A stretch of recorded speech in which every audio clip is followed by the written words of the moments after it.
Hey everyone, I'm Megyn Kelly. Welcome to the Megyn Kelly Show. What a show we have for you today. President Joe Biden giving his farewell address of sorts last night, an 11-minute scripted campaign-like speech that was, as the New York Times described, delivered, quote, with a rasp and a slight slur in his voice, speaking sometimes haltingly. Remember all those descriptions before he dropped out, before this became an issue by the New York Times, when they would point out how he was obviously deteriorating before the debate? No, me neither. Now we're going to be super obvious and on the nose and all over his deterioration because he's a liability and he will be the dumping ground for everything in order to inoculate her. In any event, the speech gave no indication why he stepped aside as the nominee. I guess we're not entitled to know. I guess it's just going to remain a mystery. It's up to our little imaginations, but still somehow is fit to remain president. Other than the clear implication that this was all done for political purposes only. Duh. But the point is, why? What made him a political liability? Was it the fact that he's non-compos mentis, but still remains as our president? I guess we're just supposed to skip past that. His replacement, Kamala Harris, is getting a massive assist, meantime, from the compliant media. My God, they're disgusting. They're so disgusting. So busy memory holing her actual record this week. I mean, it's everywhere. It's ubiquitous. The number of media outlets that are running cover for her, fawning like a high school sophomore asked to the prom by the football captain, and also scrubbing all the records of that football captain's criminal history or, his run-ins with the law, whatever. I can't think of the analogy of what Kamala Harris has done. Saying dumb things, being super political one way, so much so that they dubbed her the most liberal person in the Senate. That's been memory hold as well. It's just absurd what they're doing. There's no better person to talk to about this than my first guest, who is someone I have never spoken to before, but I'm super excited to bring to you today. He doesn't do many interviews, although his X account gives a good idea of his point of view these days and is a must follow. Legendary award-winning actor James Woods is here with me today. Don't miss a moment. Subscribe to this show on YouTube and follow me on Insta, Facebook, and X. One Texan doctor with zero big pharma ties is sharing a breakthrough medical discovery, and it's about taking charge of your health. No flashy big promises. He's focused on results. He says a unique protein can strengthen your bones, ease joint discomfort, minimize wrinkles, and improve digestion, all by working in harmony with nature and your body's God-given resilience. No chemicals, no weird additives or scary side effects. And some users are reporting significant improvements in just 2 weeks. This Texan doctor is giving you up to 45% off this protein at nativepath.sale/MK. With thousands already experiencing the benefits and over 4 million jars sold, this is not a trend, it's a commitment to genuine well-being. And here's the best part. Every order is backed by a 365-day money-back guarantee because your satisfaction matters. Want to embrace a healthier, more vibrant you with stronger bones and more mobility well into your golden years? Consider checking out nativepath.sale/MK now to claim your exclusive discount up to 45% off. James, welcome to the show. Maggie, good morning. I'm so happy to see you. So happy to be on this show. You have no idea. By the way, it's been years probably since I've done press. I don't want to do press usually, and for the obvious reasons, because they are now, by and large, the propaganda organ for the DNC, as you and I and any rational American knows. But here we are, now facing the fact that once again, they've marshaled their forces to jam through a candidate that is not only not really qualified for what the majority of Americans would like for their country, but is actually, I think, a danger to this country. When I say she's a danger, I mean, I think her program, what she is concerned with as her progressive, uber-leftist ideology is something that will literally, if not bring this country to its knees, and we'll get to that later as well, then certainly will cripple it for a while. But I swear, after 4 years of Biden, and if with the possibility of 4 or 8 years of Kamala Harris, I don't think that this nation, after 248 years of its existence, could actually continue in any way, shape, or form that we recognize it to be. And good morning. Yeah, good morning, and thank you for doing the show, notwithstanding the fact that you don't do many, and I know that. It really is amazing how she's been elevated to the nominee without a single vote being cast for her. First time in my life I've agreed with BLM, which is tweeting nonstop about that, saying, this is undemocratic, what you're doing. Last night. Yeah, go ahead. Yeah, well, I was shocked when I saw that. I mean, I find myself, and I'm sure you are surprised by this as well, in the unenviable and surprising position of agreeing with BLM and Bill Maher and so many people who, organizations that may have their own particular attitude about how things are supposed to be in this country, and we are now finding ourselves converging with a common ground of common sense. Mm-hmm. So last night, did you watch the remarks? And I think I may have. There you are. Oh, of course I watched it. Yeah, and I was look. I have to give you a caveat on my position about Joseph Biden. First of all, he's not Joe Biden. He's not some happy, cheerful uncle. He's a hair-sniffing, child-curious person who's been a bagman and a political hack for 50 years. He has never done anything but service himself and his family. He is more of a flip-flopper than the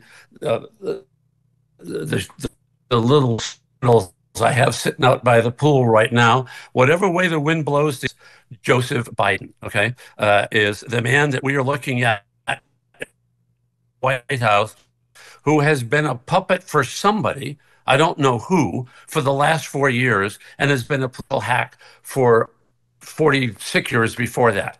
But here's the problem. He clearly has dementia of some kind. I don't know if it's Lewy body. I don't know if it's Alzheimer's. I don't know if it's frontal lobe dementia. I don't know what is afflicting him, but I have a cardinal rule about these things. I think it is cruel. It is unkind. It is incorrect. And it is not fruitful in any way to torture a person who is mentally, I won't say mentally ill, but who is suffering from cognitive decline at such a rapid and alarming rate as he is. So from the time he got sick, which was probably before he was even elected, but certainly by his first year in office, he, as the person he is now, is no longer fair game, I believe. However, the loathsome, disgusting political hack that he was for over 4 decades in this country is certainly fair game. What he did to Justice Clarence Thomas during those hearings was so vile that his famous statement when he was talking to Charlemagne de God, and he was, if you don't vote for Joe Biden, you ain't black. It's like he's the most racist president we've ever had since before Jim.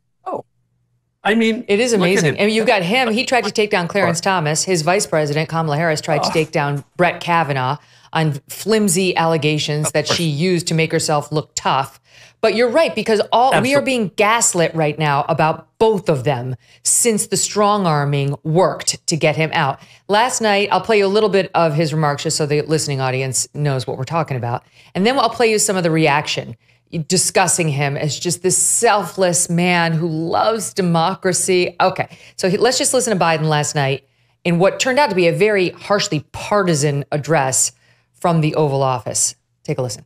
Between moving forward or backward, between hope and hate, between unity and division, we have to decide, do we still believe in honesty, decency, respect, freedom, justice, and democracy? The great thing about America is here, kings and dictators do not rule, the people do. History is in your hands. The power is in your hands. appalling. Right? So it was all, really, he was using his 11-minute farewell to stick the dagger in Trump. But honestly, it's staggering. So unity is so important. Unity, when you call half the country MAGA degenerate Nazis, and their candidate is Hitler, which they said 10,000 times in lockstep themselves, the most Nazi-esque behavior you could ever imagine. You know what Nazis do?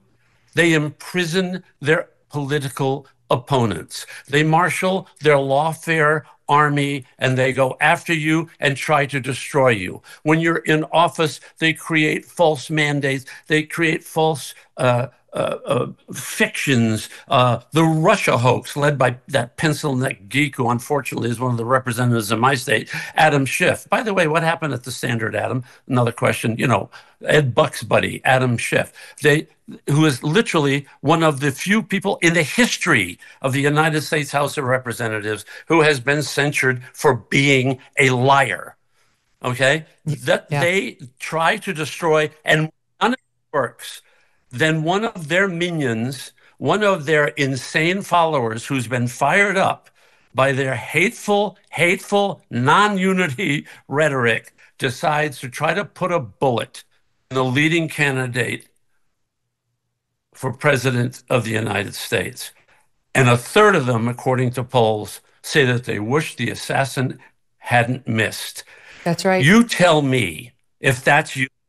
You tell me if that's love. It is, you know, you talk about this isn't a dictatorship. We don't have emperors and kings here.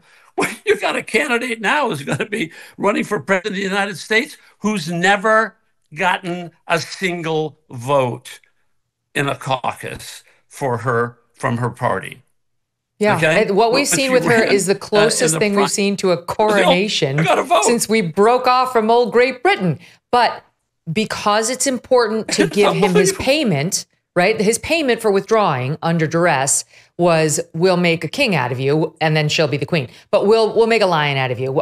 You'll get your library. We'll say the nicest things. You'll be the greatest thing since George Washington. And the media did its part. They understood that was the deal. They lived up to the deal. I give you a sampling from last night after the speech, SOT 5. This was a speech for the history books. This is the type of speech that will be replayed for decades to come. This moment puts him, you know, with a bunch of American greats, you know, the sort of George Washington. This was selfless. This was selfless on a level, I think, that's important in a way that we talk about George Washington being selfless and saying, I could keep doing this for me because I think I can. The question, does character still matter? Well, it does tonight. It does tonight. The kid with the stutter did good. He did good. That's a good man. He fell on the sword. He had somebody sitting in that chair, and he wouldn't give up power no matter what. Wouldn't give up power. Let there be an insurrection. Wouldn't get out of that chair. Even when the people voted for you to get out of the chair, he wouldn't get out the chair. And you got somebody who's sitting in that same chair, showing that character does matter. Gratitude is the word for so many people in this country pointing to Joe Biden now and calling him a patriot who stepped in when democracy needed it. Unbelievable. I mean, to hear anyone in his or her right mind compare Joe Biden to George Washington is just laughable. It's laughable and it's painful to think that we have to deal with this. You know, I'm in an organization, a wonderful organization called the Sons of the American Revolution. I'm a direct ninth generation descendant of Gustavus Reeb, who fought at the Battle of Cowpens, which was the battle that was featured in the wonderful movie that Roland did with Mel Gibson called The Patriot. Great patriot ancestor was wounded there. When I see what this country has become under Joe Biden and is destined to be further eroded under Kamala Harris if lightning strikes 5 times in a bottle and people end up being stupid enough, honestly, to believe the lies about her and from her. I can't imagine that my ancestors are not spinning in their graves. You know, I lost my dad when I was 12 years old. God rest his soul. He fought in 2 wars. He had 2 Purple Hearts in World War II, fought in the Korean War. And he passed when I was 12 because he got the wrong blood transfusion at a military hospital during a surgery. When you're a child, you lose a beloved parent, you have these fantasies of what would it be like if he came back for 1 hour? What would you do? You know, it's that kind of Field of Dreams thing about playing catch with your dad out in the Field of Dreams. But I always thought, what would my dad and I talk about? And I thought recently, it's almost like you have to imagine, what would he ask? And if he said to me, what's happened since I've been gone? And I said, well, you know, now they castrate 5-year-olds because they have an illusion that because they like the color pink, that, you know, they're really a woman trapped in a 5-year-old male body. They do that. It's okay to have men march naked down the street with their genitalia flopping around in San Francisco to celebrate a month of pride. Pride because they engage in certain different sexual activities. It's when you say it out loud,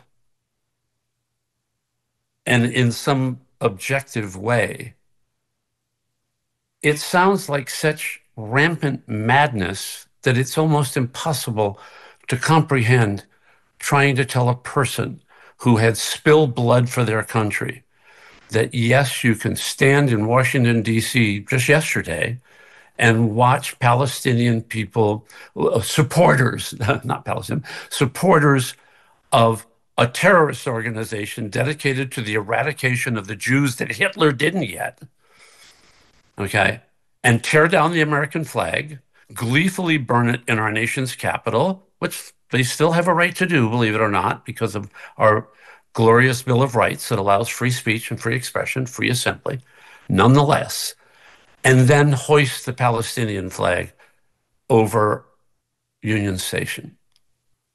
It's unbelievable. It is... It's disgusting. What these people have done to this nation, that I can't even grasp it. I don't That's understand. infuriating. And when they look at that, we're looking at it right now. They are they lowered the Stars and Stripes in front of Union Station, and they're cheering as a Palestinian flag goes up. These same people, the same Palestinians who would throw the gays off the roof, are going to celebrate their culture, their background, their flag in front of Union Station in Washington, D.C., our nation's capital. And everyone's just sitting around watching it. Oh, no, they're not sitting around. They're actively participating. And here's the problem. When they say from the river to the sea, ask them 2 questions. Which river? Which sea? They don't even know. You know, they chirp these mantras that are provided to them by the mainstream media, the legacy media, the corporate media. Oh, let's just face it, the fluffers for the abominable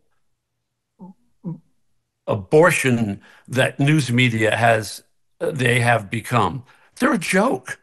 I mean, the New York Times won the Pulitzer Prize for the Russia hoax, which their own guy, Mueller, said, no, it wasn't a hoax. It didn't exist. It was a waste of taxpayer money, and it interfered with our president trying to serve us during his term and fulfill the promises that he made that we voted for. But instead, he had to be distracted by all of this ridiculous nonsense. But you know what? The Hunter Biden laptop doesn't exist, according to our intelligence sources. And let me speak to that for a second, if I may. Yeah. I have several friends, because I've had my life threatened more times than I can tell you for my political views. I've had my career destroyed because of it. I had an agent who probably was 20 beers deep when he did it. On the 4th of July, send me a text and say, I'm feeling patriotic today. I'm going to drop you as a client. Let me rephrase that. Here's what he really meant. You vote differently from me in the United States of America, so you don't deserve to have the career that you worked your ass off for 40 years, and I'm going to destroy it and blacklist you. And that's what this piece of shit did. Pardon my French. Okay. No, now the good news is Yeah, he lost his biggest client and so on. And then I said, well, I've got to find a way to pull myself up by my bootstraps.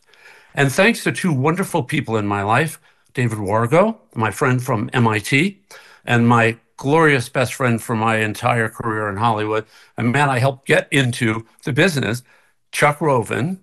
The three of us together, David and I brought Chuck a book called American Prometheus and said, do you think you can call your associate and friend, Chris Nolan, see if you could get him interested in this project that we've been trying to get off the ground for 5 years. And he did, and the rest was history. And I was able, thank God, myself up by my bootstraps. And, and it was wonderful when Chuck, won the Oscar, and the first thing he did was thank myself and David. First thing out of his mouth. That was sweet justice even for me, James, even where I was, just to see them have to thank you and see you back with the award-winning. I mean, it won every award, Oppenheimer did, and they had to thank you. And that was sincere, but like everyone in Hollywood had to bow down and say, this was a great idea. Yeah. And well, the nice thing about it was, look, if you can put anything in Christopher Nolan's hands and he says yes, the heavens open up. He's a remarkable, great cineast. His wife and producer partner, Emma Thomas, wonderful woman, and Chuck Roven. Do you know that I'm the executive producer of Oppenheimer, I've been handsomely rewarded. I'll have that credit and that experience my whole life. And I did it all on a handshake. Because if you get the right person, and Chuck Roven, David Wargo, we all just shook hands and we made that movie. And we didn't make the movie. We watched the movie. Chuck and, of course, Nolan made the movie. But we were able to put that together because these are decent people. By the way, Chuck is more liberal, in his politics than I am. Never interferes. We can talk about anything. We don't have to hate each other. I'm going to say something on your show that's going to shock you. It's going to drive you. I'm going to lose 1 million followers on Twitter right now. I love Whoopi Goldberg. I hate her politics. I think she's insane with her politics. But I worked with Whoopi on a movie, Ghost of Mississippi. I got an Oscar nomination. It was a great experience. I got to meet Van and Evers, it was just a remarkable experience. Whoopi and I had the best time together. She was such a sweet person. We became great friends. I like her. And if Whoopi Goldberg and I sat in a room, I'd sit down and go, who wants to start first? Because no matter who starts first, the person who starts is going to say, why are you so nuts? But here's the difference between, I think, look, people say you're a conservative firebrand. I was a Democrat for 20 years. I'm not a conservative firebrand. I am a centrist. I believe in the Constitution of the United States of America. I believe in the laws of the land, and you should obey the laws of the land if you're a citizen, and you should honor your oath of office to support and enforce the laws of the land if you are an elected leader. I don't believe that somebody like Gavin Newsom can say, well, the state of California voted for the death penalty, but I'm just not going to enforce it. Well, so, okay, great. Then I'm not going to acknowledge your gun laws. I'm going to run around with a AK-47 shooting up the sidewalks? Of course not. You don't get to disobey the laws selectively, but Democrats do. That's right. We don't do that.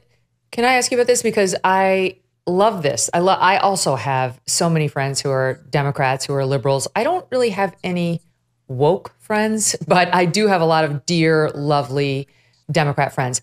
And I read that you're actually friends with Rob Reiner too, he's one of the biggest Trump critics. That's a big. You worked very early on together. I understand. You maintained the friendship. Well, it was the same movie, but let me say something about Rob. Okay, Rob Reiner. Boy, this quote's gonna hit it. Rob Reiner is a patriot, and by that I mean he is passionate about ideas that he believes in. Hey, it's the United States of America. You can believe what you want. And the things that he believes in are to him the way to make America great again. Now, it may not be great in the way that some of the ideas I'd like to see to make America great again. It may not be that, we may not have an equivalency there, but I believe that he truly cares about this country, and it's one of the reasons he's so passionate. I think he's very wrong about a lot of his social progressive ideas, but he's entitled to that. What's magnificent about this country is that Rob Reiner and I can be friends and completely disagree about just about everything, quite frankly.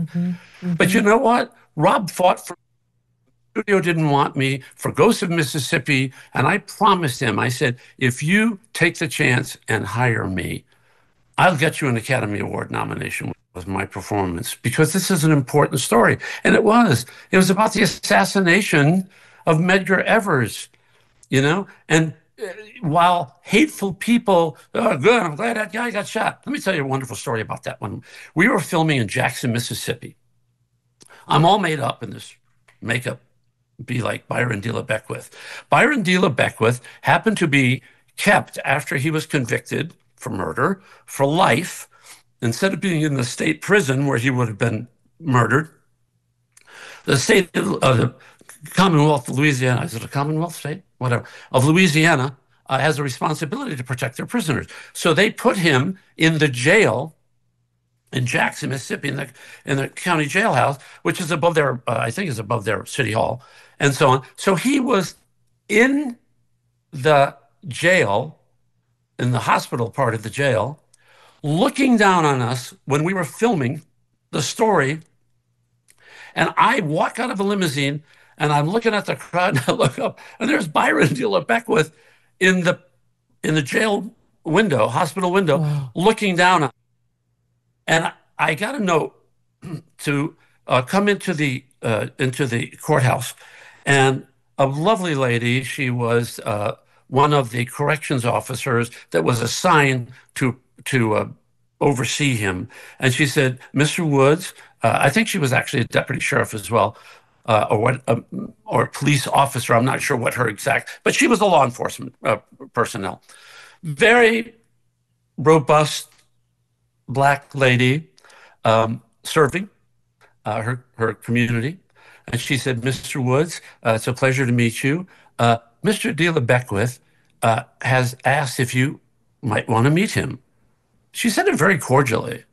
And I said, could you tell Mr. De La Beckwith that I declined the invitation? And as an amendment to that thought, I hope he rots in hell and has his gizzards eaten out by wild dogs. And she says, I always thought I'd like you. You married? Did not see that coming. Well done. No. Well, wait, so I gotta follow up with this because I'm driving to something.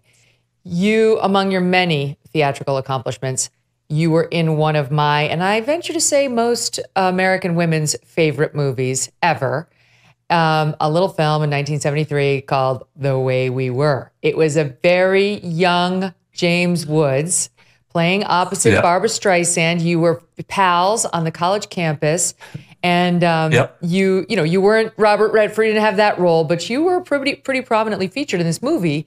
And one of the things that you helped her in was her on-campus protest. She was a communist, and you guys were young and believed in these leftist, commie ideals. Correct. And we pulled a little clip of it, and then I'd love to ask you whether you've maintained with Barbara what you've maintained with Rob Reiner. Watch. Up, Katie! Yeah, all the way to Moscow! You can still take communion and like the Soviet Union. What's cooking in the Kremlin, Katie? The Kremlin is worried about the civil war in Spain, are you? Thousands of Spanish citizens are being bombed and machine gunned and murdered. Only one country is sending help. One country. The Soviet Union. Katie, be my comrade. Oh, Kay. Okay, just a little snippet. But she's gone pretty far left too, and I wonder whether there's any relationship there. I've bumped into her a couple of times, and again, It's funny in our business when you bump into everybody. When I social media sort of changed things a lot. When I was kind of focused on social media as a more conservative person, been blacklisted because of that agent's behavior, vile behavior.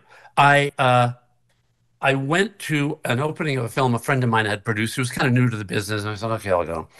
It was at the Academy Theater, and you come down the stairs, and the place was mobbed, and I thought, oh, man.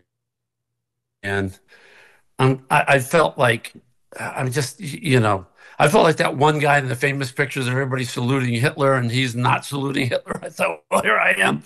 I'm at a meeting of the Communist Party, and I'm you half that room. People come up to me and go, hey, I just want you to know I'm with you, but I just don't want to say anything. And I said, and don't say anything.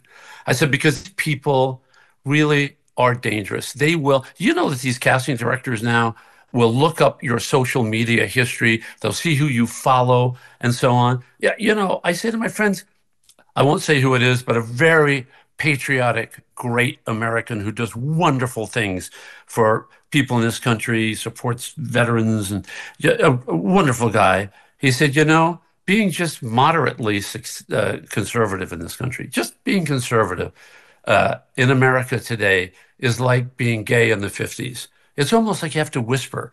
I see people say to me, we'll be talking, they go, I'm thinking I'm voting for Trump, but I go, you don't have to whisper this.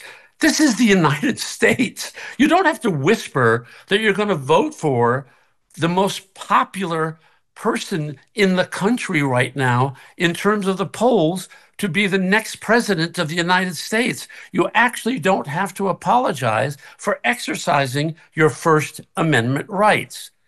And we've got to stop doing that. But if you ever want to work again in Hollywood, or if you want to make a career there as a young person, different story. No chance. You must keep quiet. Oh, yeah, you have no chance. Look, it's really funny. When Oppenheimer came out, there was a discussion about my Twitter. Oh, geez. And it was gently suggested that I basically remain invisible, which was painful.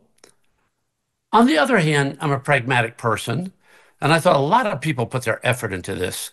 So I'm just going to be an invisible pariah, because the people who are going to be voting for Oscars, which is very important for a film to get Oscars, because it does help with the financial reward and the historical archive in which it will rest forever, Academy Award winning Best Picture, Oppenheimer.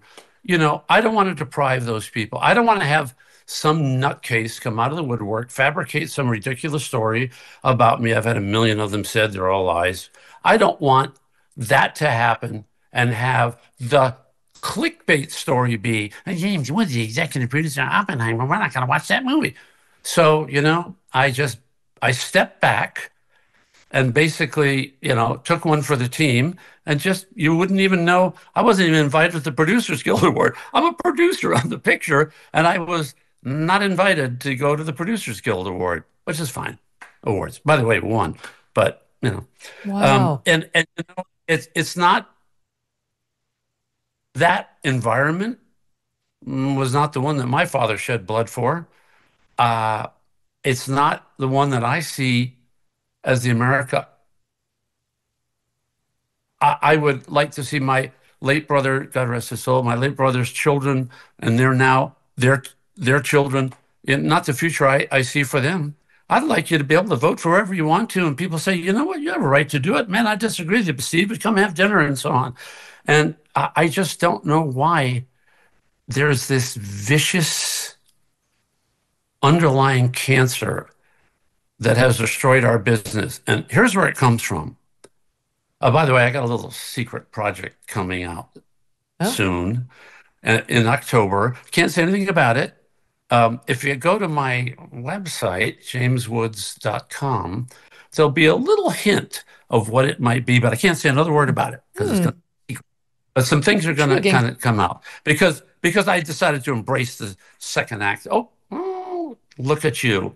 You are such a sneaky little devil. I couldn't figure it out, though. I have the picture, but I don't know what it's telling me. Yeah, and you're going to have to think about this now for the next couple of months. But we're going to be teasing stuff out. If you sign up, give your email on the website, you'll be given updates on it. It's a project that's just unbelievably near and dear to my heart. And the good thing is, I'm doing more stuff now. I'm involved in the production of Oliver Stone's new movie. I love Oliver. He's difficult. We disagree on everything. We fight all the time. And he came to me and said, "Hey, Jimmy, you think you can help with this project like you did with Oppenheimer?" And I said, "I think I can." And, luckily I got Chuck and Alex Gartner and, of course, Fernando Sulichin, who's Oliver's producer. And the four of us are together on a handshake, kind of just trying to get this beautiful project put together, and we will, and it's going to be fantastic. So, F. Scott Fitzgerald famously said there are no second acts in American lives, but my second act is shaping up pretty well. And I give all the credit to somebody who's sitting there off camera, my absolutely beloved, brilliant wife, Sarah, she's like this extraordinary photographer. Oh, that's the night of the Oscars. Mm-hmm. By the way, everybody tries to get into the Vanity Fair party. We were living at the time in the wonderful L'Hermitage Hotel. If you ever stay in Beverly Hills, stay at the L'Hermitage. Wonderful people there. We were staying there while we were renovating the house we're in now. And for some reason, our local internet provider gave us a hard time. So I had the camera set up in our living room, so beautiful. Now I'm sitting in front of the refrigerator because we're near. Sorry, the connection was bad because they were doing some. But there we are. Anyway, so my beloved wife, I'll be watching poker on TV, and she'll be in the other room. She'll be doing stuff, and I figure out she's probably watching the Kardashians or something.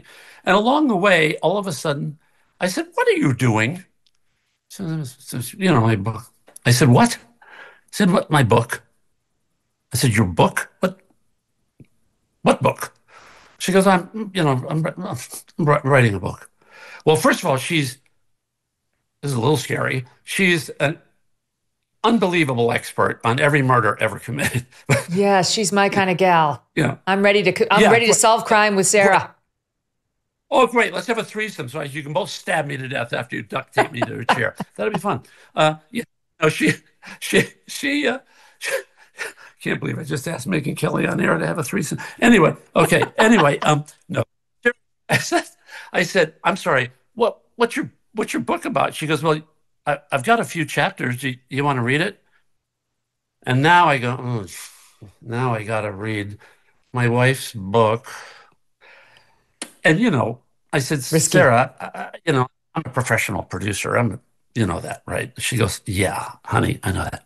I said, "So, do you want oh, darling, this is wonderful. It's so cute. You want that?" She said, "Nope, I want your straight answer. I got a book, got a manuscript. I want you to read it like a producer." I said, "Okay. What do you have? 7 chapters." Shit. Okay. I read the 7 chapters, and I put it down, and I say the 3 words every writer wants to hear, and which are almost a guarantee if you write a thriller or a mystery to get your movie made or your book made into a movie. "What happens next?" She goes, "What?" I said, "What happens next?" She goes, "Well, I'm working on it. I can't, but you can tell me I'm your husband." She goes, "No, Mr. Big Shot, I'm a producer. I'm going to give you the answer. No, you'll get it when I'm ready."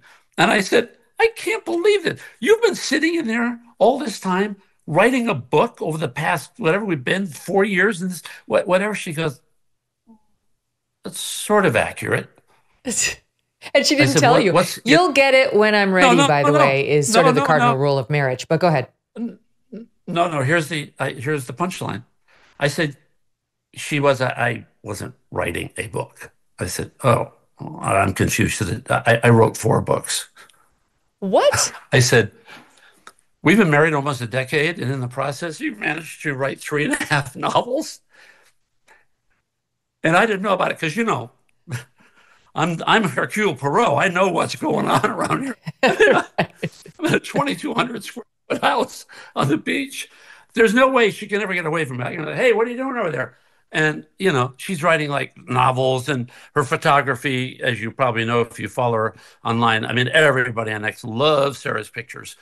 In fact, on my website, we're thinking maybe in the future so many people have asked. I'm just going to do, we're going to publish a book of her photography and let people be blessed with the experience of seeing that. I love my wife. She's just. Oh, well, I love that. Honestly. And I think, James, especially in your position, I can speak to this to some extent myself. When you're under attack all the time, having true love in your life makes it all tolerable. It's like you have this other source in your life where like, this is what matters. This is what makes me happy. This person's opinion matters to me, and none of the others does. Well, and by the way, you can now extrapolate out from that and say, right now, it's the honeymoon period, and everybody, oh, Kamala Harris, oh my God, she's the new queen of America, and all this stuff. Yeah, she's a person who wants mandatory buyback of your guns. She doesn't care that the border is open, basically. She doesn't even want the fact that if you break the law and come across this fictional border that we no longer have. Look, she wants to get rid of fracking, offshore drilling. She wants to have everybody drive around golf carts the rest of their life. It goes on and on and on. She's the Chairman Mao of America, and she's masquerading in some little outfit like she's some little liberal doll who was, taking care of law and order in California. Yeah, putting black men in prison for smoking marijuana. And I can say this blunt. You don't think Kamala Harris has smoked marijuana? Have you ever seen some of the videos? She finally admitted that she has. She admitted on Charlemagne the God that she has. She thought that was super funny, but didn't have much of a laugh for the people she put in prison for it. Well, the people who were murdered in prison probably, because, when you go to prison, a lot of times you get murdered for other things because you aren't in the right gang or whatever. But, she doesn't care, and they don't care. And, look, when I was on Twitter, it's a funny thing. Elon Musk has blocked me. I saw that you got in a fight with Elon. I mean, he's one of the greatest ever, but he had wanted to take away the blocking feature, and I fought against it.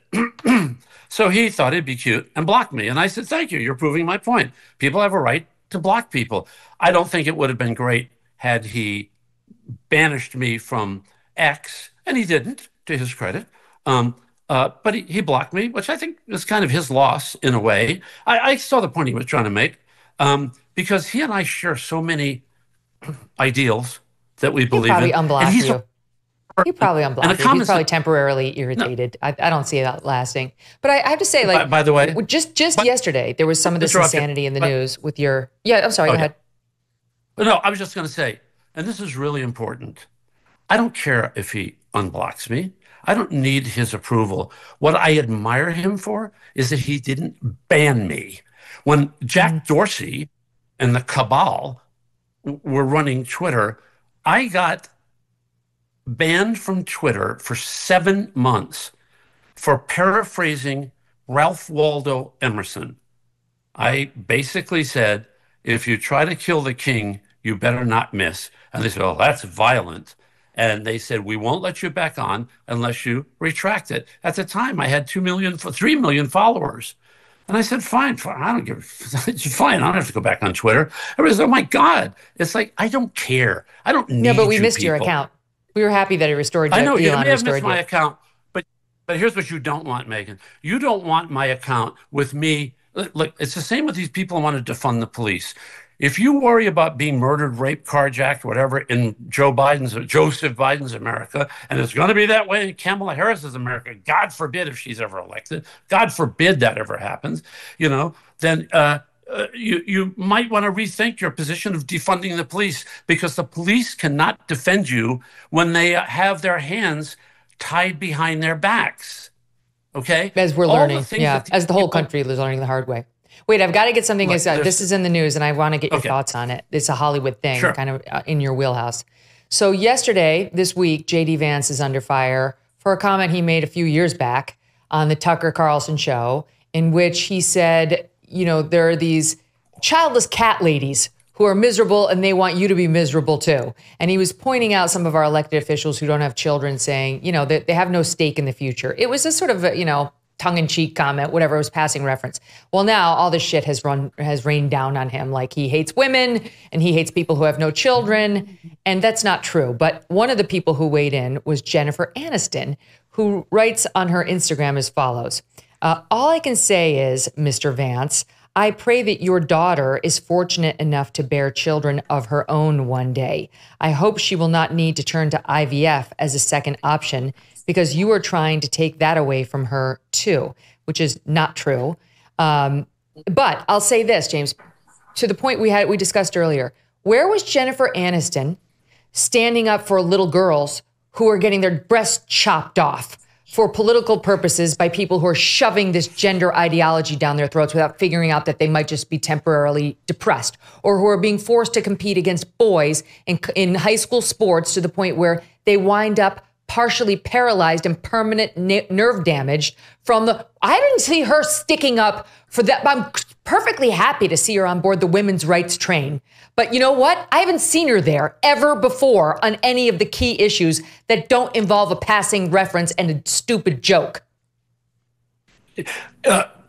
First of all, I have kind of a cardinal rule that I don't specifically say anything negative about other people in Hollywood, because it just becomes clickbait. So I'm not going to address a particular person. I will. Okay, I mean, I'm just being safe about it. And, you know, when you're a man, you have to be very careful about how you address women's issues, because look, my dad died, God rest his soul, when I was 12. I watched my mother. My mother would have been the first woman president of the United States if there were fair elections and she were living in this era, because she loved this country. She knew how to make things better for people. She would be appalled at what they're doing to girls today, because she had 2 granddaughters and she loved them. I have a sister. I have my brother's 2 daughters. You know, we have a girl on the way in our family. And look, to see a child of 12, 13, 14 years old have a mastectomy because of politics. You know, the Salem witch trials were about hysteria. When people believed in witches, you could stir people up. And mass hysteria is one of the most dangerous phenomena in the history of the world. Mass hysteria has been more responsible for wars, for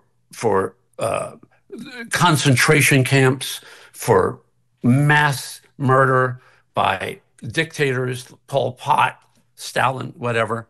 When you introduce sick, evil, medically, psychologically, socially, humanistically corrupt, cancerous ideas contrary to human nature and all human value, and try to make it seem normal when it's not, you are creating a whirlwind of destruction that can lead to horrific results. Look, when you first discover your sexuality and somebody, a coach, whatever, gives you a library book for a boy, oh, it's okay to have anal sex or whatever, and so on. And the kid does it, and then the rest of his life is teased for being, you know, and I won't use the words, the derogatory words they use.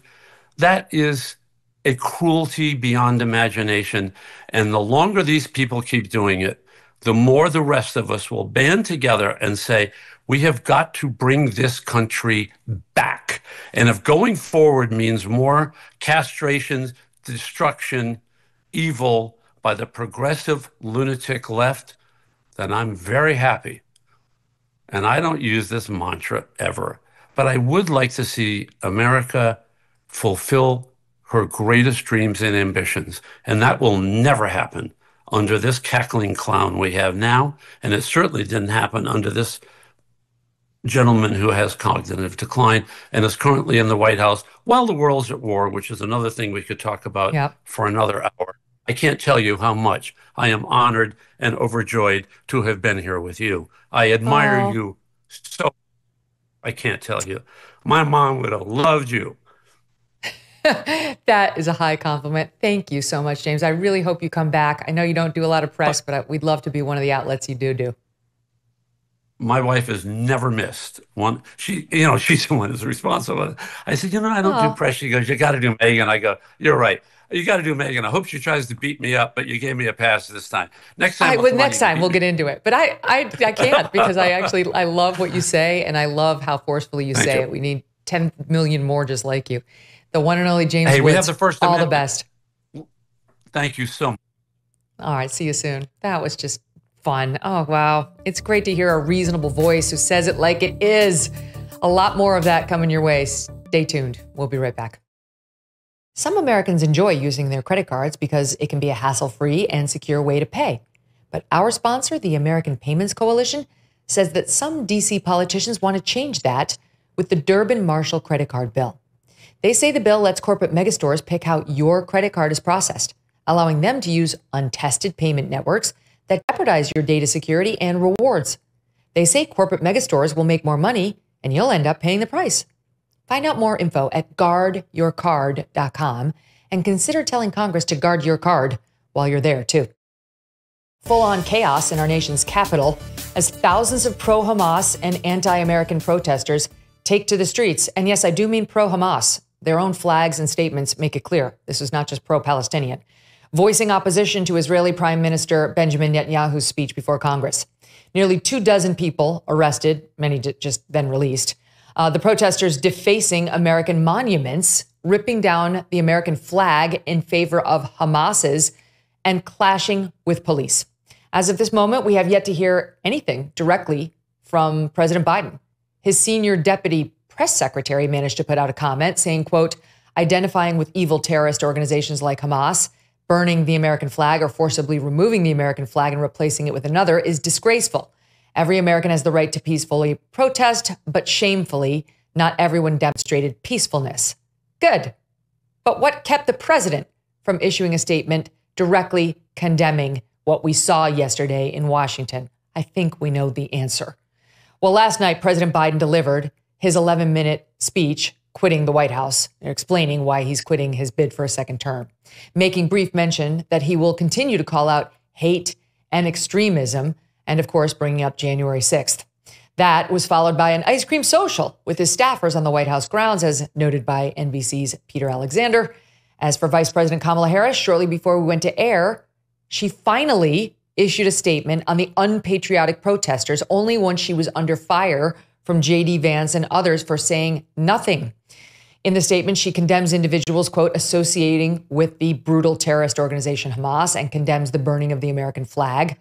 Meantime, on Capitol Hill, roughly half of their Democratic colleagues, roughly half in Congress, skipped the address by Mr. Netanyahu on Wednesday, including former House Speaker Nancy Pelosi, Congressman Jim Clyburn, and, of course, AOC.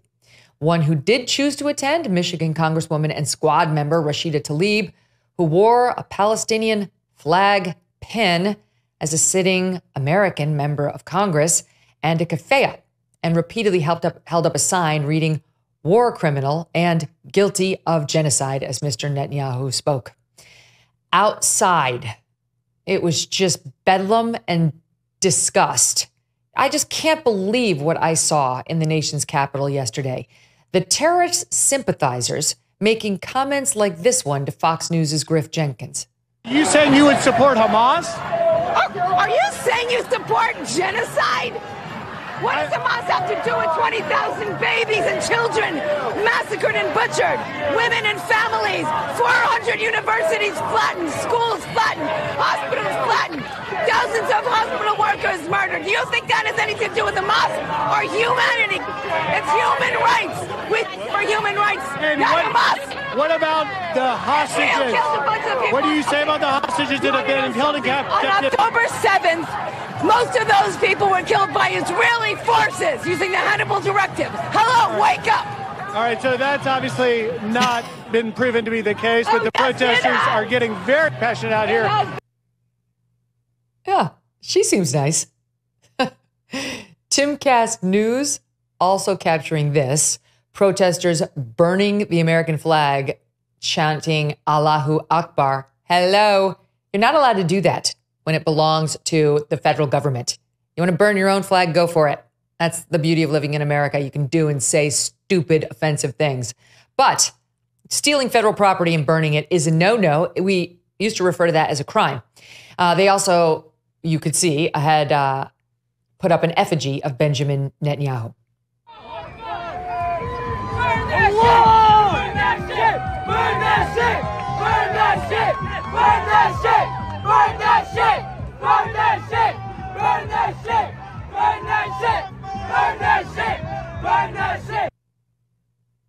One guy grabbed the burning flag and made a run for it, trying to save it. It was actually pretty great. And then this crazy-ass mob ran after him and tried to attack him, even once they ripped the burning flag back from the guy. They wanted to hurt him. Nice group of people. Those American flags were ripped from their rightful place outside of D.C.'s historic Union Station and burned. How did the media respond? Well, apparently Politico was upset that Republicans were upset.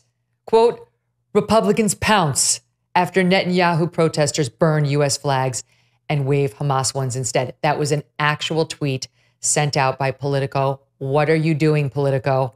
That is the wrong headline.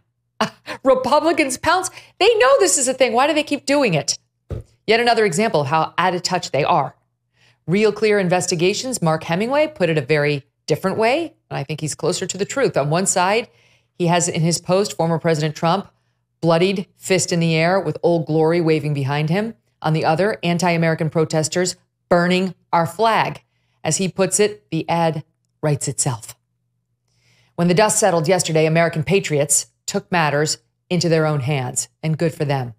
There was a very sweet scene after it all settled down involving former FCC chairman Ajit Pai, who I really love. This guy, he's so reasonable. He's such a nice Twitter follow. He had biked over. He wasn't looking for attention. He was doing this privately, but Breitbart was there documenting the scenes, and they saw him do something that the others weren't doing, which was he biked over to place his own personal flag at the scene. Breitbart captured it. Good for them. Clearly did not realize who they were talking to. And listen as he explains why he felt it was important to do this. Sir, I see you putting the American flag there. Just wondering why you're doing that. So I'm an American citizen. I'm proud of my country, and I don't like the fact that the flags are taken down. So we're just happened to be visiting D.C. today, or? No, I lived in the D.C. area. Okay. I was in the government for a long time and served for many years, including the prior administration and the FCC. And I love this country and everything it stands for. I'm as strong a believer in the First Amendment as you'll ever find, but I also do not like the fact that our nation's capital has been defaced and defiled in certain ways, and in particular the flag being taken down. So I thought the least I could do is take the one flag that I could move from my house and bring it here to make sure that the Star-Spangled Banner still waves over the land of the free and the home of the brave. God love him. Isn't that amazing? Again, not looking for attention, just did it privately because it was important to him. And I'm right there with you, Ajit. Thank you for doing that. When darkness fell, several lawmakers went out there. This is a great piece of the story, and restored the American flag to its proper place at DC's Union Station. Congressman and former Navy SEAL Dan Crenshaw among them. Good for you, Congressman. He's been on the program before as well. Writing that a group of them, including the Speaker of the House and many veterans, went out there and restored the Stars and Stripes to their rightful place, saying it took a while to get it done because the Hamas supporters broke the connections on the flagpole with the lines, but DC police helped them out and got them zip ties to get it up. I love that. Look at this. It's great video. They did the best they could on finding the flags to put up. They said they're going to replace them with better ones and, I guess newer. But what a great gesture. What a great gesture. Restores your faith in humanity. Okay, so that was a remarkable story yesterday. And I have to say, I've had enough of the lawlessness and the disrespect of our country. I don't want to listen to Allahu Akbar watching an American flag burn in our nation's capital as they threaten patriots who try to protect the flag. That's not us. I don't know what that is. But we need to fight against it. We need to call attention to it. And we need the media to understand that the headline is not Republicans pounce, okay? The headline is people supporting a terrorist group that right now have American hostages in their custody, came to Washington, burned our flag, and chanted Allahu Akbar, and then tried to attack American citizens and cops. That's the story. It's not that hard. Meanwhile, speaking of the media, the Democratic Party, its bigwig donors and media elites have fallen in line and in love with Vice President Kamala Harris. Oh, the honeymoon continues. Honeymoon or coronation, or you could pick any of those words. Even the New York Times called it a coronation, and it has been. This, as Senate Majority Leader Chuck Schumer said this week, oh boy, are they enthusiastic. Yeah, it's ground up, grassroots. One name in those who have rushed to endorse Kamala Harris, so far at least, has been missing, and that's former President Barack Obama. The New York Post is reporting, citing one source, who they say is close to the Biden family, that Mr. Obama has not yet endorsed Harris because he doesn't think she can win. Apparently, Mr. Obama was hoping that the nominee would be Arizona Senator Mark Kelly, according to the Post. Now, we should say NBC News is reporting today that Mr. Obama and VP Harris have spoken and that he will soon endorse her. But what are we to make of the delay? He is sort of an outlier at this point. Everybody, all the top Democrats have. And if true, does the former president actually have a point about Senator Mark Kelly, who's getting more and more buzz, at least as a possible VP candidate to Harris at the top of the ticket? Joining me now, Jim VandeHei. He's the co-founder and CEO of Axios. And he's also the author of the recently released book, Just the Good Stuff, No BS Secrets to Success. Jim, welcome to the show. Great to be here. I don't know about that intro. You know, I started Politico. I don't work there anymore. Now I've started Axios. So I'm going to throw myself to the wolves. All right, let's go. Well, I don't blame you for Politico's tweets these days. So we can talk about Axios later. But the Politico thing, it's so annoying. Republicans pounce. How does that kind of annoying fucking headline wind up? Forgive me, Jim. How is that the headline? I watch this stuff unfold all the time, right? I think people underestimate how at news organizations, like a tweet gets sent out. It's often like a young news desker who's looking at a piece that runs on the site, and they're figuring out, how do I get people to engage with this? And they throw it up there. I think people assume, one, sometimes there's more thought put into it than there was, and that two, there's some kind of agenda because it was a crappy tweet or a clumsily worded tweet. And so what I always advise people on is like, listen, like I think people get really hopped up about the media. I think there's a lot of things the media does that can tick people off, but that for the consumer, what you should do is find some sources that you follow, that you authentically think, try to get to the closest approximation of the truth on a routine basis and deliver on that, and follow them, and maybe not get so hopped up and assume that there's a conspiracy between every bad tweet or every dumb thing that an entity does. Well, I think you're probably right. This is probably a young staffer because it was sent out via tweet. But I think young people in D.C. are overwhelmingly left-wing, as you know. I mean, overwhelmingly. So those two things are not coincidental. You know, this is how she saw the story. She saw the story, or he, as it's a Republicans overreacting story, as opposed to, my God, what is happening? What are they doing? You can always glean a reporter's sympathies in the way they style the piece. So you're right, though. Media selection is part of shielding yourself from becoming, a misled audience. I think it is true. I think it is true that if you took every single newsroom and put people on Truth Serum, that there's more people who probably have a liberal background than not. And so I don't think that that's an unfair critique. I think what's an unfair maybe critique or not generally known would be, I worked at the Washington Post, I worked at the Wall Street Journal, I started Politico, I started Axios, so I have a pretty good sample size of reporters. I think most reporters, despite their own personal politics, do try to get to the closest approximation of the truth and try to do it in a clinical way. Are there times where they screw it up, or maybe because their background, they're not as familiar with faith, or they're not as familiar with the gun culture or the hunting culture? Yes. But I do think in general, I wish that people, readers in particular, didn't assume the worst about every single news organization and every single reporter, because I feel we then go down this dangerous road where nobody believes anything. And in a world where nobody believes anything, you have like intellectual anarchy. And within intellectual anarchy, I think bad things will happen. And so I think the media has a responsibility to try to be as clinical and as fair as humanly possible. We certainly try to do it at Axios. I encourage anybody at other news institutions to do the same. And then I encourage people on the consumption side to just know your sources and maybe like try to find things you trust and not get so hopped up. I completely disagree. I don't want to start it on a disagreeable note, but I totally disagree with all of that. I think that the agenda is so patently clear. And I do want our audience to know, Steve Bannon was on the show a couple weeks ago singing your praises. I mean, Politico and Axios are just incredibly powerful news organizations, and they're yours. You know, like not Politico anymore, but you started it. Without you, we wouldn't have had it. And you were this kid who I know had a crappy GPA at Wisconsin and said, you know what, they're telling me I have no future, but I'm going to go create one for myself. And boy, have you. And I appreciate everything you've done. However, just completely disagree on the bias in the media. I just think it's in your face every day. What's happening with the border czar, you know, whitewash today is just today's example of it. But I mean, let's go bigger. Let's talk about what they've been doing with Biden. You know, it was like everything about his health was downplayed. People were attacked. The White House reporters weren't reporting on it. They didn't even know that the Parkinson's doctor had been visiting the White House. They didn't care to check or, you know, look at any of that. And then they stuck the knives in him for months, well, weeks, I guess, since the debate. And then as soon as he left screen, it's like, he's the greatest. He's wonderful. Joe Biden is a patriot. It was like, you all stuck the knife in him because he was no longer useful.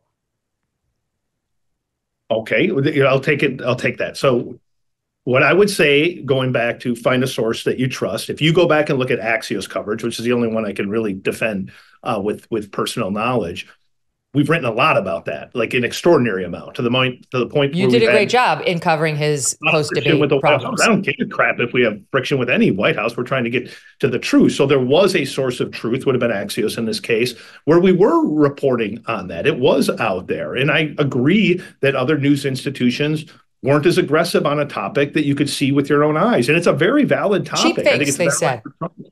Pardon?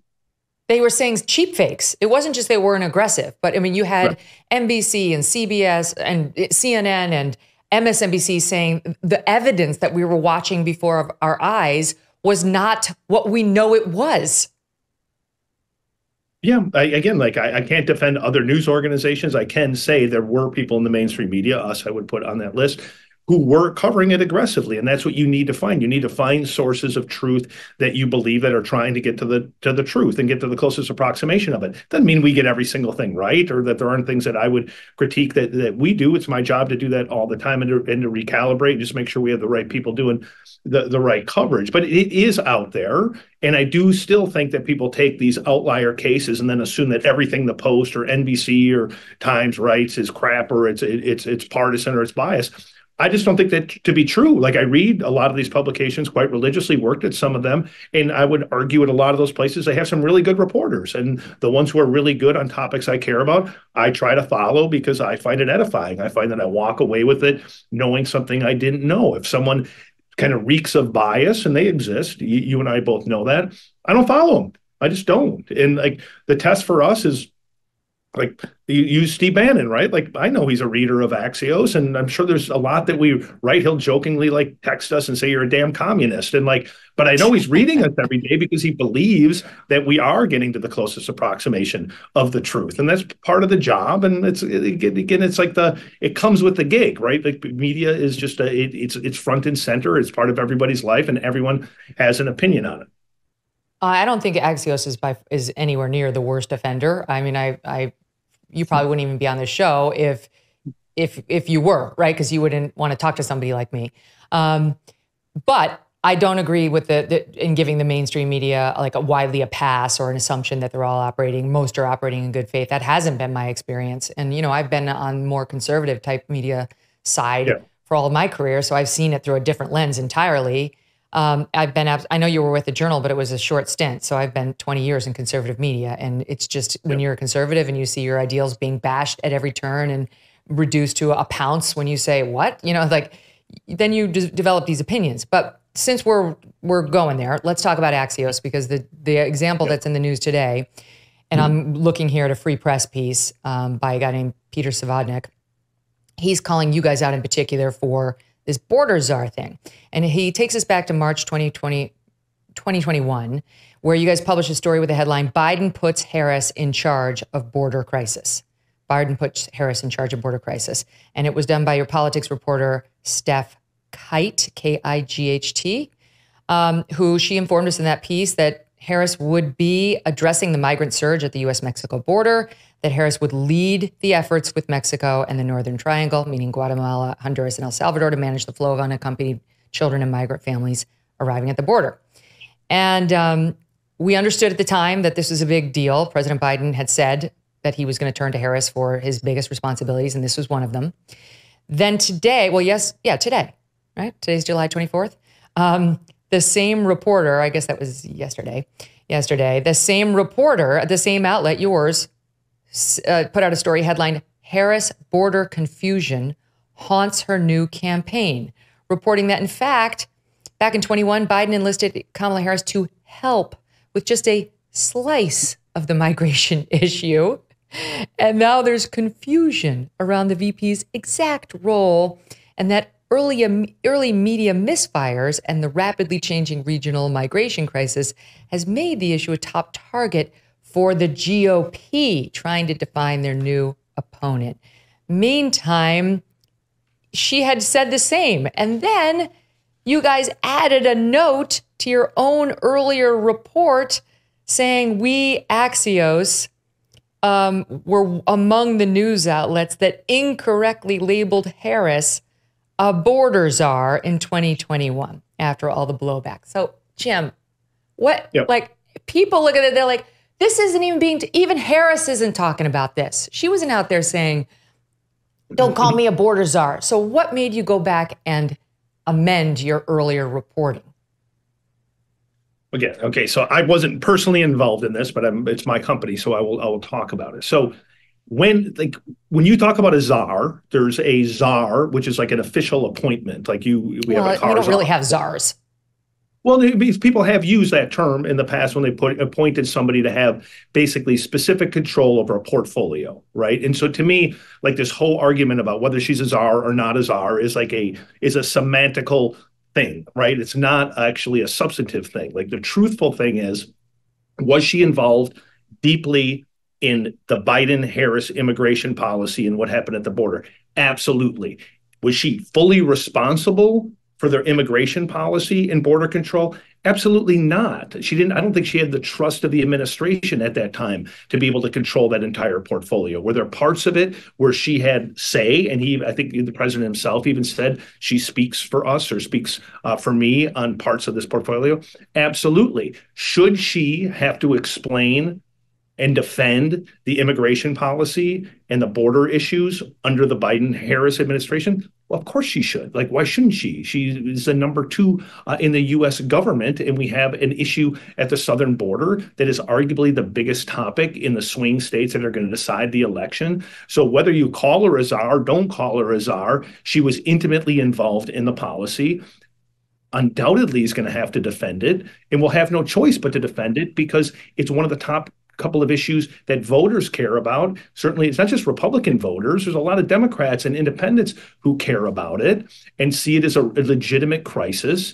And they want to understand between the two candidates, what are you going to do about it? If we have all these people trying to swarm over our border and we have people here who are here illegally, how are you going to take care of that problem and the derivative problems that flow from it, whether it's crime or the economic effect of having people here or not having people here? So to me, like this is one of those topics where people's heads explode and they spend it. Is it a czar? Is it not a czar? And you're actually losing focus on like, who gives a crap at the end of the day, what the official term is. At the end of the day, what is the policy? Can she defend the policy? Does Trump have a superior policy? What would the effects of those policies be? And then for me, the voter, now that I know those things, if that issue is what I care about, how do I make a really educated decision come election day on who I should vote for based on that topic? I hear you on all of that. But the bottom line is the media said, I'm looking down the list of the publications. We've got Washington Post, New York Times, Politico, Axios, CBS, USA Today, Time. That's just what I found before air, all of whom called her a border czar. That's all when he announced this back in March of 21. That they all went with that. I mean, I'm reading, the president himself said, I have asked her, March of 2021, I have asked her to lead our efforts in stemming the immigration to our southern border, the migration to our southern border. I have asked her to lead our efforts in stemming the migration to our southern border. That was how he announced it. And then now that she's become the top dog, it's like, czar? Who said czar? That's not an appropriate term. And it's not just Axios. It's not just Politico. Wait, let me run the soundbite and then you take it. I'm going to give it to you after I show the audience what we've heard from the television news reporters. Watch. Quote unquote border czar. Vice President Harris was not a border czar. Meantime, Vice President and border czar Kamala Harris facing some backlash. What he said about Harris and immigration was not true. She was never appointed border czar. And this will be her first visit to the U.S.-Mexico border region since she was appointed as the border czar by President Biden. People are going to have to counter the misinformation. You already hear folks talking about the border czar. She wasn't the border czar. President Biden tapped Kamala Harris, Vice President Kamala Harris, to be the border czar. Now, she wasn't the border czar. That's what Republicans labeled her. They were very critical of Kamala Harris, especially in her role as border czar. Now what she's up against is folks lying about her border record, calling her a border czar. Kamala Harris, who was appointed as the border czar. The Biden team didn't declare her the border czar. They wanted her to work on kind of the root causes of immigration. There has been so much criticism against Kamala Harris. You know, she was the border czar. Calling her sort of the border czar. It's pretty amazing. Newsbusters put that together. Go ahead, Jim. Yeah, my point on that is it's still like a semantical battle. Was she czar or not czar? I don't even, like, if you're a voter, like, what do you care? Like, at the end of the day. Well, if it doesn't matter, then why is the media doing it? I think I don't know what was the root of it yesterday. I'm sure it came up in some context or someone used it. And then I'm sure like even our story was like trying to explain the nuance of was she technically a czar? Because in the past, some governments have actually appointed someone to be the czar that have the official accountability, the official authority over a specific policy. We had that. Forgive me for interrupting you, but we did have that. It was Roberta S. Jacobson before Kamala Harris. And when she was stepping down, she said she was happy to see Ms. Harris assume the work of stemming migration from Central America. She was thrilled, and the Washington Post was reporting at the same time, describing this move, that she'd be taking on the lead role on the overall border and regional issue. I mean, it's just, to me, if the semantics don't matter, then why is the media now, just as she's been elevated, rushing to change the label? I've not seen, you played a bunch of clips that I have not seen. What I do know, I don't know of anybody, or nobody should be denying, was she intimately involved in the administration's immigration policy? She was, whether she was czar or not czar. What should matter to anybody is not, was it called a czar or not called a czar? To me, that's the kind of silly stuff that people get distracted with, spend an entire day hyperventilating. I totally agree with that. But it's partly on you. Like I'm going to critique you. So you critique me being a representative of the mainstream media. What I don't like about conservative or really liberal media is to assume that everything that the mainstream media produces is not on the level, and then to hunt every single day to find some example of it with no recognition of maybe 99.9% of the content that was produced by those same organizations yesterday might have been really helpful, might have been totally on the level, might have been things that you'd say, yeah, that was a well-done story, well reported. That's helpful. Boy, that's happening in the environment, or boy, that's happening. Jim, on this program, you haven't been watching the Megyn Kelly show because we've cited Alex Thompson a lot. We've cited Axios a lot. As I said, we gave you a shout out just recently when Steve Bannon was on. I'm trying to defend the other people. Well, but I'm not. You will not find me defending MSNBC. I think Politico has gone much further to the left than Axios has. I mean, you left the organization. I know you had some critiques of clickbait media and so on. So I'm not coming down on Axios in particular. In fact, this was, I think, one of the more egregious examples because I think in general it's one of the least offensive publications, which, trust me, for me is a compliment because I generally don't love most of our media colleagues in the way they approach the news. But my concern is because of the way that people treat media. And I'm not saying that the mainstream, I could give you 1,000 things the mainstream media has gotten wrong and things that I wish didn't happen and didn't happen to this day. What I worry about is if we have most people spending most of their time trying to figure out why everyone's full of it and why everyone has some kind of agenda. what happens when we live in a society where none of us have any kind of common understanding of like, I'll answer that. I right know. there, at the end I of the see day, your there point. are facts. I'll tell you. X number of people coming across the border. Is that a problem? Yes. How do you solve it? What are the options? Well, there's a physical fence. There's non-physical fences. There's more aggressive policing on the other side of the border. I wish more people paid attention to that. And I think like where you and me, we come at it, you come at it with a very specific show and you have your view. I come at it with a very specific company trying to do things our way, like where I feel like we can help people, where I try to serve people is just try to get to the closest approximation of truth, try to be clinical, admit like that there's things that we get wrong. Like what I don't like with the mainstream media is like pretending like we haven't gotten anything wrong or pretending that when like Twitter was that reporters went on there and suddenly started to betray their biases. I hated that. I think it destroyed part of the soul of mainstream media. But I don't think, therefore, the soul is totally gone and that there's no truth that's emanating from a lot of really good news organizations that are full of people trying to do the right thing. So I take your point. I still disagree. I think the soul of news media, I don't know if I can say the soul is dead, but I think that the organization, like the entity, has completely changed to the point where you really do have to figure out who you trust, and that is not the fault of the consumers, the readers, the viewers. It's our fault. It happened, it was happening even before Trump, but Trump completely broke the media, and they allowed it. They wore their biases on their sleeves. They leaned into them. They declared him a unique threat and began every report by pointing that out, calling him names, sexist, racist, this, that, the other thing, and telegraphed for, now it's been 8 years that they not only loathed him, but they loathed people who supported him, which, as it turns out, is half the country or more. And that's what broke media. That's what led people to go down rabbit holes in the most extreme cases and follow just online strange sites that would mislead them. Or in better cases, I would argue, and that's not just because I'm a part of digital media, decided to go someplace else, decided to realize I can't trust CNN. Not only do they mislead me, they hate me. So I blame the media for the choices they made, in particular once Trump became a national political figure. I don't totally disagree that a huge trigger of both like a hyperventilation on behalf of the media and then a reaction to it was triggered by Trump. I do agree with that. I don't think, where I disagree is I don't think, therefore, because that happened, you can't trust media. And I'll go back to Axios, which is the only thing I can take ownership of. We've interviewed Trump a bunch of times. I know he reads us. I think he thinks we try to it doesn't love everything we write. He's tried different times. He's tweeted or put something on True Social that he doesn't like us, but like we seem to have a pretty good line into them. We're able to break a lot of news. Like I said, we've interviewed him, spent time with him. And the way that we've done it, and the way that I would encourage other people in the mainstream media to do it, is one, get the hell off of Twitter.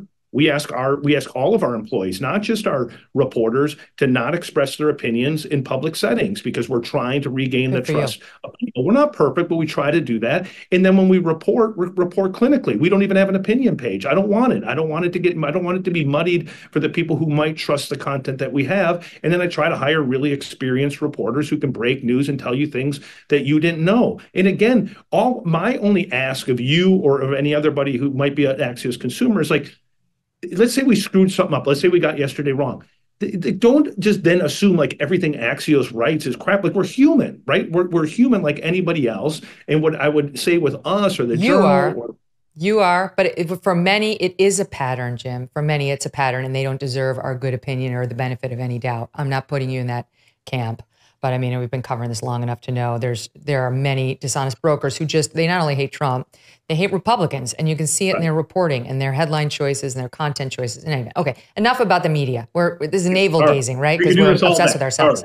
But you have been having a lot of good scoops in connection with the whole Biden problem and now Kamala's elevation. And I really want to get to that with you. Let me squeeze in a quick break and we'll come right back with Jim's inside look into the White House and what's happening there. Grand Canyon University, a private Christian university in beautiful Phoenix, Arizona, believes that we're endowed by our Creator with certain unalienable rights to life, liberty, and the pursuit of happiness.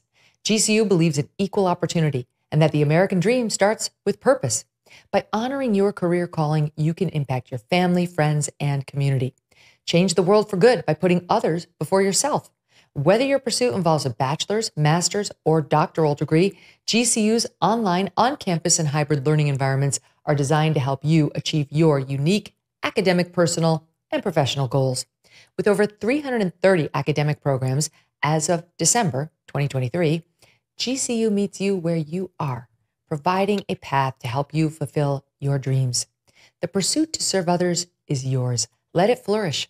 Find your purpose at Grand Canyon University. Private, Christian, affordable. Visit gcu.edu. That's gcu.edu. Do you owe back taxes? Pandemic relief is now over. Along with hiring thousands of new agents and field officers, the IRS has kicked off 2024 by sending over 5 million pay-up letters to those who have an unfiled tax return or have a balance owed. Don't waive your rights and speak with them on your own. Don't do that, for God's sake. Tax Network USA, a trusted tax relief firm, has saved over $1 billion in back taxes for their clients, and they can help you too. Whether you owe $10,000 or $10 million, they can help you. Whether it's business or personal taxes, even if you have the means to pay, or if you don't, if you're on a fixed income, they can help finally resolve your tax burdens once and for all. Call 1-800-245-6000 for a private free consultation, or just visit tnusa.com/Megyn. Back with me now, Jim VandeHei of Axios. His new book is called Just the Good Stuff, No BS Secrets to Success. No matter what life throws at you, go check it out. And he knows, because he's had double success in two huge media entities that he has co-founded and started. So Jim, this morning you have a piece called Behind the Curtain, the new 2024 campaign foretold. And you argue in here that these two, Trump and Kamala, are going to unleash their attacks in 7 states, but 3 will decide the winner: Wisconsin, Michigan, and Pennsylvania. So explain that to me. Why Wisconsin, Michigan, and Pennsylvania instead of everybody's talking about Kamala's chances in the Sun Belt, Nevada and Georgia and Arizona? Because the reason that even coming out of the RNC, or you'll see it coming out of the DNC, the reason that the polls don't matter that much right now is the election is going to be super close, right? How do we know? Because the last several elections have been super close. You move 50,000 votes last time around and Biden loses, you lose 78,000 when Trump won and he loses. Like we are just a 50-50 country, and there's only really 7 or so swing states. The truth is, if you just look at the map in terms of like the states that are authentically in play, there are many more ways for Donald Trump to win than there would have been for Biden, and that there would be for Harris. And there's almost no map that works for Democrats that doesn't include Pennsylvania, Michigan, Wisconsin. You lose 3, they call them the blue wall for a reason. You lose those 3, it's really hard to sketch out a scenario where Democrats win the White House. It's one of the reasons that it was crystal clear almost instantaneously after that debate debacle that Biden had that he wasn't going to survive, because you could see almost instantly that those states in particular were taking a hit for Democrats. And they realized if it collapsed, the whole thing was over. And so one of the reasons I think that the pick will likely be, almost certainly be, a moderate white male, maybe from one of those 3 states, is they're not stupid. They know that they have to win those 3 states, and that to do it, they have to appeal to a broader set of voters than Biden was appealing to. And so I wouldn't be surprised at all if Governor Shapiro from Pennsylvania is the pick, because Pennsylvania, you could argue, is the most important state in this presidential election. And so when you're watching the election, paying attention to it, national polls are irrelevant. And to be honest, if you live in about 42 or 43 states, you're probably irrelevant in terms of determining whether or not who's going to win the presidency. It's really those 7 swing states. And even inside of those, it's about 6% of the people who are truly persuadable, who are undecided, who right now are saying they won't vote but might vote. It's really that narrow. And even within that 6%, you talk to the campaigns, they're looking at the same people. They're looking at Black men who suddenly are much more receptive to Donald Trump. We saw that with the election results last time. It's continued. Hispanics, generally, for whatever reason, Trump has been appealing more and more to them and has had more success than I would argue any president, certainly since George W. Bush. And then young people, which especially when it was Biden versus Trump, young people moving really decisively towards Trump. And you even see it on TikTok, where much more engagement with Trump content than you would see with Democratic content. And so they're really focused on those micro groups. And the point of the column today was, if you really want to understand everything they say and do, look at it through that lens, and you'll start to understand why they talk about the things they talk about, why they visit the places that they visit, why they put out the videos that they put out. So those are three groups that typically would vote overwhelmingly Democratic, certainly Black voters, young voters, and, up until recently, Hispanic voters. But Trump's been eating into all those margins and was alarmingly so for the Democrats when Biden was still the nominee. So now we just did a show with Emerson Polling on their latest poll, which shows she's gotten the numbers up already a little bit in those groups. Young people, they did see some improvement for her. And they said in particular, young minorities have come back a little bit more for her. And so the question you're saying now, between now and November, is how much can she get those numbers up? The young people, Black voters, Hispanic voters, and that this race is going to be all about improving those margins. For sure. I mean, think about it. So just think about it as a numbers game. It's safe to assume anyone who was going to vote for Biden, especially a damaged post-debate Biden, is going to vote for her. That's not enough to win the election. So then there has to be something that's additive. It's why Emerson's taking a look at, young people, which is good news for her. The bad news is young people don't vote. And even when they were jazzed about Barack Obama, they didn't really vote. So you can't count on that being enough. And then you have to look at what are historically, really, really, really reliable voting groups, Hispanics and African Americans. Huge, huge, huge. Like you're talking 92% for a lot of candidates with the Black vote. So when you start to see Trump getting 20, 30, we're thinking about the Hispanics, 50-50, that's alarming. And it's not new. It's not new. So if you go back to the last election and you look at the results, yes, Trump lost, but Trump did better with Black men than any Republican had in some time. It did better with Hispanics. It just happened to be that Biden did better overall and had enough votes to be able to win, especially in the pivotal swing states that we're talking about. And that's the reason that post-debate, I knew within 20 minutes of that debate, Biden was going to get forced off the ticket. He didn't realize it, but he was, because Democrats knew that if Biden goes down, the whole damn thing goes down, meaning they're not going to win the Senate. They're not going to win the House. The Senate is the map for the Senate. Very favorable for Republicans. Doesn't guarantee they're going to win it, but they should win it just based on the states that are in play. The House, very much a toss-up, but if you just look at the dynamics of it, like if you would have had a really bad top of the ticket, everything went down. And that is why, almost in a Shakespearean way, you saw post-debate all of these people who, I think they love Joe Biden. I don't think Barack Obama necessarily loves him, but I think he likes him. And I think that but Chuck Schumer, Nancy Pelosi, Hakeem Jeffries, their silence echoed very loudly. The minute that they didn't say definitively, knock it off, he's our nominee, no scenario, we're swapping it, it gave everyone license to say, let's get the guy out. And then when she went on Morning Joe and said, we'll wait for his decision after he'd already decided, that was a big tell. Let me ask you quickly about the Obama report in the New York Post. They cite one source close to the Biden family as saying Obama didn't endorse her because he doesn't think she could win. Do you put any stock into that? I would have a hard time as a reporter writing something based on one source who's not close to Obama. I don't think that is the reason. Do I think? Kind of telling that maybe a source close to the Biden family thinks so. You know what I mean? That's kind of interesting. Now you're really getting into some tricky personal politics. Biden and Obama have a very complicated relationship. You saw that. A lot of people around Obama helped push Biden out.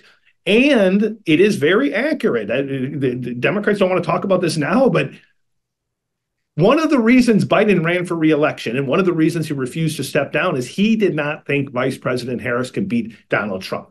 That is certain. Like that, our reporting is certain on that. There was deep, deep reservations, not just by him, by people around him.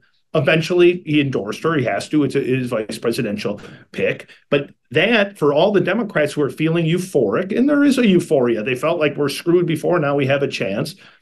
The thing that should give them pause and that they should reflect on is what was it about her in the White House that gave the people with the closest proximity to her the belief that she can't beat Donald Trump?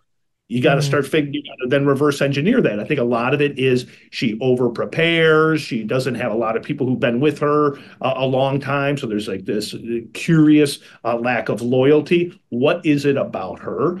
And how do you offset that enough to be able to win a presidential election? And so we're not done with the twists and turns. This is like one of the craziest, wildest, where our kids will be seeing that Trump photo on a history book, and we're going to be reading about the debate debacle, arguably the biggest debate debacle in the televised debate history, right? Like 22 minutes ended a presidency. Then you have a candidate getting shot or getting almost assassinated.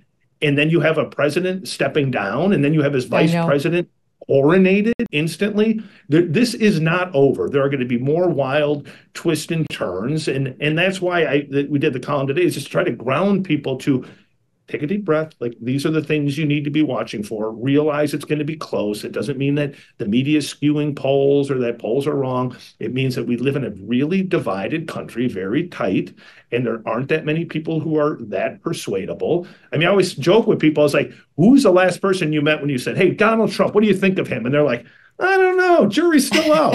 Like, that person doesn't exist. Even overseas, you could go to some African village. They'd have strong thoughts. You know, I read online the other day, somebody had a joke saying the only way we'd have an October surprise that was truly a surprise this year is if actual space aliens come down and somehow mess with the election. I think that's about right. Quickly before I lose you, because we're about to get with the computer. Some are speculating the best VP choice might be Senator Mark Kelly of Arizona. He's not in one of those states you mentioned, but he's the son of two cops, the husband of Gabby Gifford. He's obviously spoken out about gun control, which Democrats like, but owns guns, and also was a NASA astronaut and a fighter pilot. I see all that. I kind of like that argument, but you're saying don't bet on it because Arizona is not one of those 3 states. I mean, Arizona is one of the 7 states. So could he, with his addition to the ticket, plausibly take a state that I think right now leans Trump and turn it into a toss-up or a leans Democrat?